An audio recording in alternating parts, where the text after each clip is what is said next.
Short में बोले तो अब शायद जॉर्ज आर मार्टिन को हम भारतीय दिखाएंगे कि बेटा असली गेम ऑफ थ्रोन्स क्या होता है। क्योंकि कहानी अच्छी होना तो जरूरी है, मगर उस कहानी को कौन कैसे प्रेजेंट कर रहा है अपने संवादों से, डायलॉग से, वो भी उतना ही जरूरी है। वैसे इस ट्रेलर में अनिल कपूर से नरेशन करवाने का आइडिया किसका था भाई? और जो इस फिल्म से मेरी एक्सपेक्टेशन है कि इस फिल्म के जरिए पूरा देश चोला डायनेस्टी की महानता को समझे।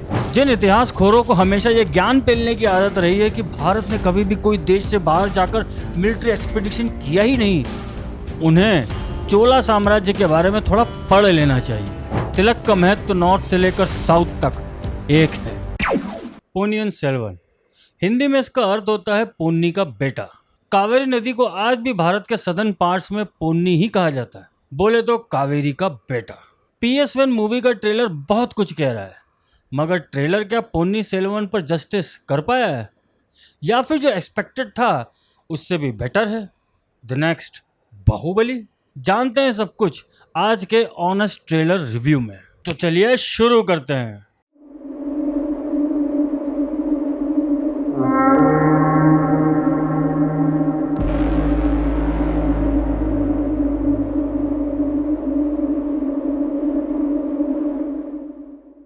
नमस्कार मित्रों, मैं सौरभ और आप देख रहे हैं भारतवर्ष। पोनियन सेल्वन बोले तो PS1 मूवी का ट्रेलर कल फाइनली ड्रॉप हुआ। इससे पहले कि मैं इसके रिव्यू पर जाऊं, कुछ बातें पहले ही हम लोगों को PS1 के बारे में जान लेना अति आवश्यक है, क्योंकि इन्हीं बातों से आपको इस फिल्म की असली इंपॉर्टेंस, सीरियसनेस पता पड़ेगी। Mind you, it's not a joke.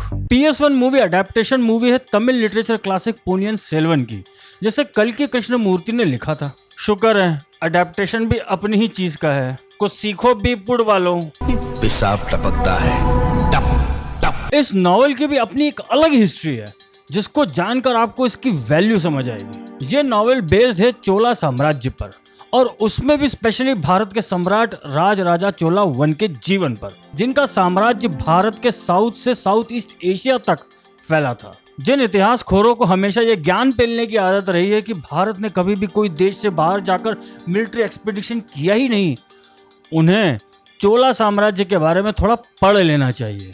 ये नॉवेल हिस्टोरिकल कैरेक्टर्स को लेकर एक फिक्शनल नाटकीय रूप में लिखा हुआ है। कहानी में फिक्शन है, मगर कैरेक्टर्स और काफी इवेंट्स सत्य हैं। शॉर्ट बोले तो सत्य घटनाओं पर आधारित, इन अ फिक्शनलाइज्ड वे। इस नॉवेल की कहानी पहले 1950 में कल्कि नाम की वीकली मैगजीन में पार्ट बाय पार्ट छपता था। 1954 में इसकी वीकली कहानी खत्म हुई, मगर तब तक पूरे साउथ में इस मैगजीन का बोलबाला हो गया। लोग सिर्फ इसी कहानी के कारण ही इस मैगजीन को खरीदते थे और हर वीक इंतजार करते थे कि अब अगले भाग में क्या होगा। ये वो समय था जब देश को आजाद हुए 10 साल भी नहीं हुए थे। लिटरेसी रेट उस समय काफी कम था भारत का, मगर तब भी ये मैगजीन उस समय 70,000 कॉपियां बेच गई थी। बाद में इसे नॉवेल की शक्ल दी गई, टोटल 5 वॉल्यूम्स, और ये नॉवेल साउथ से निकलकर पूरे देश में फैल गया। PS1 की कहानी इसी नॉवेल पर बेस्ड है, जो कि 2 पार्ट में मूवी बनकर रिलीज होगी, और इसका पहला पार्ट 30 सितंबर 2022 को रिलीज होना है। मतलब विक्रम वेदा का बीफ फूड रीमेक गया। Told you, original is always better than the copy. Trailer के पात्र और नॉवेल के पात्र दोनों पर एक साथ चलते हैं। ट्रेलर के स्टार्ट में ही चोला साम्राज्य की भव्यता दिखाई है, और शिप्स तो खैर चोला साम्राज्य का अभिन्न अंग थे ही। कहानी को बिना स्पॉइलर दिए अगर समझना है तो ये कहानी है सम्राट सुंदर चोला और उनके बाद राज गद्दी पर कौन बैठेगा उस पर। सम्राट सुंदर चोला जो कि अस्वस्थ हो चले थे और उनकी काउंसिल ने ही उन्हें गद्दी से हटा दिया था, तो उनकी सत्ता को आगे कौन चलाएगा, ये इस पूरी कहानी का बेडरॉक है। सम्राट के 3 बच्चे थे। बड़ा बेटा आदित्य करिगलन, जिसने 12 साल की उम्र में ही अपना पहला युद्ध लड़ा था। देखो भाई, नाम के प्रोनाउंसिएशन में कोई छोटी मोटी गलतियां हो जाए तो प्लीज माफ करना। इनका रोल निभाया है चियान विक्रम ने। दूसरा बेटा अरुणमोली वर्मन, जो एज पर द स्टोरी उस समय श्रीलंका, ओरिजिनल नेम सिन्हाला में युद्ध करने गया था।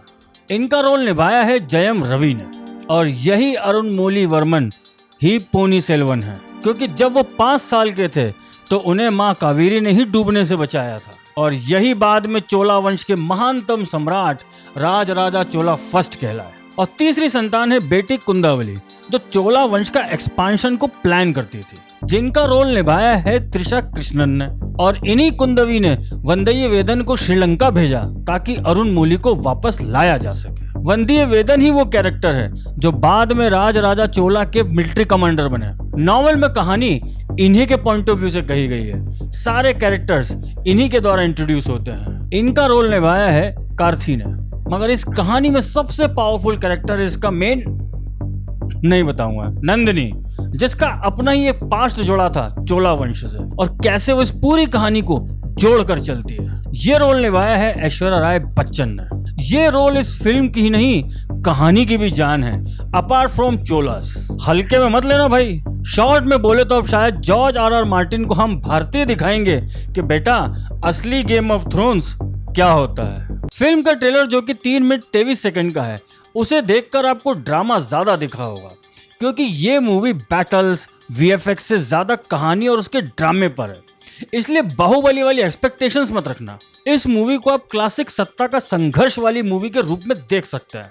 बैटल्स होंगी, वीएफएक्स भी ठीक ठाक लग रहा है, मगर इस मूवी की जान ये दोनों है ही नहीं। इसकी जान है इसका स्टोरी, प्लॉट, ड्रामा और स्क्रीन प्ले। अब ये सब तो फिल्म देखने के बाद पता पड़ेगा कि कितना जस्टिस हो पाया है तमिल लिटरेचर क्लासिक पोनी सेल्वन के साथ।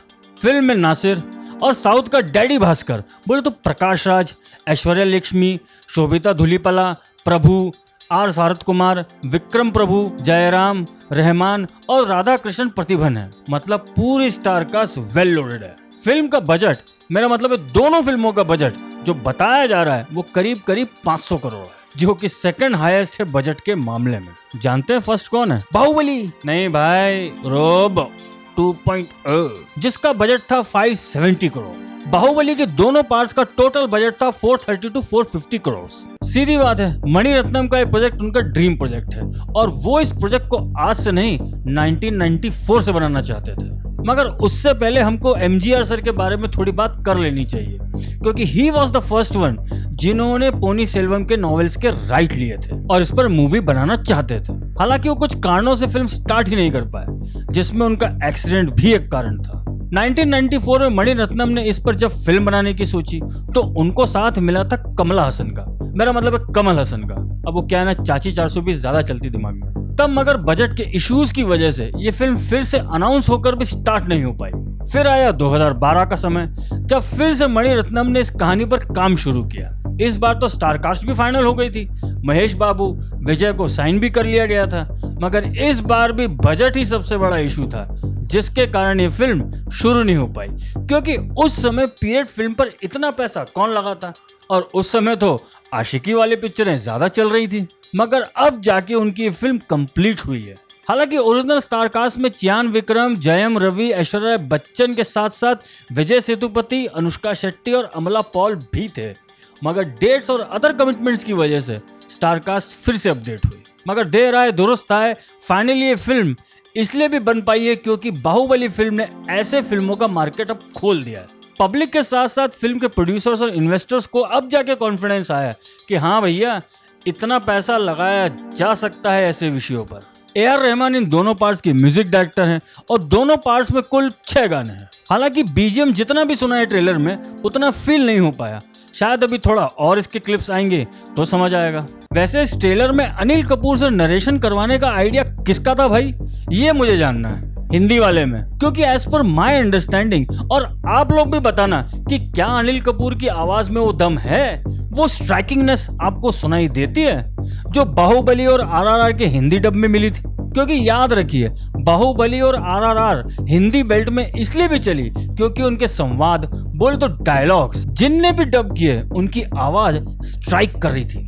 इवन पुष्पराज में भी हिंदी वर्जन इसलिए उठा क्योंकि कहानी अच्छी होना तो जरूरी है, मगर उस कहानी को कौन कैसे प्रेजेंट कर रहा है अपने संवादों से, डायलॉग से, वो भी उतना ही जरूरी है। फिल्म के हिंदी गानों में उर्दू का होना भी इसी वीकनेस को दर्शाता है कि शायद इस फिल्म के मेकर्स हिंदी ऑडियंस को टारगेट कर ही नहीं रहे। हालांकि बोला तो यही गया है कि भैया ये पैन इंडिया फिल्म है, क्योंकि अगर करते तो बाहुबली, RRR और पुष्पराज के हिंदी संवादों और उनके बोलने वाले हिंदी डबिंग आर्टिस्ट की कुछ तो झलक इस ट्रेलर में दिखती। याद करिए बाहुबली का किरदार स्पेशली हिंदी में शरद केरकर की आवाज से कितना उठा था। पुष्पराज में श्रेयस तलपड़े की आवाज ने क्या कमाल किया था। साला पूरा कैरेक्टर आज भी उसी आवाज में जाना जाता है। RRR में जूनियर NTR की डबिंग सुन लो, मतलब लगता ही नहीं है कि हम तेलुगु फिल्म की डब्ड वर्जन देख रहे हैं। शायद ये एक सबसे बड़ा कारण था इन फिल्मों का हिंदी बेल्ट में इतना चलना, कनेक्टिंग द ऑडियंस।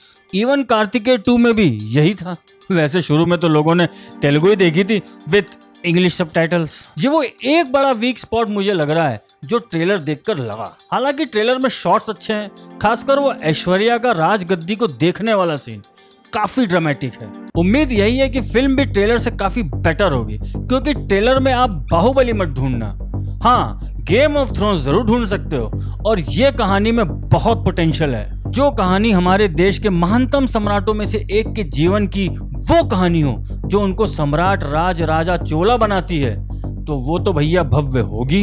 मणिरत्नम की फिल्म्स में थोड़ा डार्क एलिमेंट हमेशा होता है, जो कि उनकी सबसे बड़ी यूएसपी मानी जाती रही है। सिनेमेटोग्राफी ठीक ठाक है, वाव वाली फीलिंग नहीं है, मगर हाँ इम्प्रेस जरूर करती है। लेट्स होप कि आने वाले समय में इस फिल्म के कुछ और क्लिप्स भी आए, तब कुछ और समझ आएगा कि ये फिल्म कितनी भव्य है, कितना जस्टिस दे पाई है पोनियन सेल्वन को। ये फिल्म भी बहुत पहले बन जानी चाहिए थी। हमारे देश का एक ऐसा इतिहास जिसे अब भी पूरी तरह से न्याय नहीं मिल पाया। Cholas were the conquerors, masters of sea. ये फिल्म भी एक भारतीय फिल्म है जो भारत के नैरेटिव को सेट करेगी, बशर्ते फिल्म अपनी लाइन से ना भटके। और जो इस फिल्म से मेरी एक्सपेक्टेशन है कि इस फिल्म के जरिए पूरा देश चोला डायनेस्टी की महानता को समझे और ये नॉर्थ साउथ का डिवीजन खत्म हो। तिलक का महत्व तो नॉर्थ से लेकर साउथ तक एक है। याद है ना महेश बाबू सर ने क्या कहा था? మనం చేసిన సినిమానే రేపు అదృష్టం ఉంటే అదే పాన్ ఇండియా ఫిల్మ్ అవుతుంది. దాన్ని మనం ప్లాన్ చేయలేం. So pan India films cannot be planned. Hindi में बोले तो कि अगर फिल्म अच्छी बनेगी, कहानी अच्छी होगी, तो वो ऑटोमेटिकली पैन इंडिया हो जाएगी। आपको प्लान नहीं करना पड़ेगा। और अब चलते चलते एक संदेश बीफवुड और उनके चाहने वालों को, जो आए दिन मेरे हर वीडियो पर गंजे, हेट मॉन्गर, हेट फैलाने वाला, तो ये तो फिल्म रिव्यू आता ही नहीं, बस रोस्ट ही कर सकता है, ये सब लिखते हैं। ऐसा है चंपुओं, जो फिल्म जैसी होती है उसको वही ट्रीटमेंट मिलता है। मैंने पहले ही बोला था, नो अपीचमेंट, जस्टिस फॉर ऑल। यार खुद सच्ची सच्ची बताओ, क्या था सम्राट पृथ्वीराज मूवी से लेकर लाल सिंह चड्ढा, रक्षाबंधन मूवी और इस लाइगर में?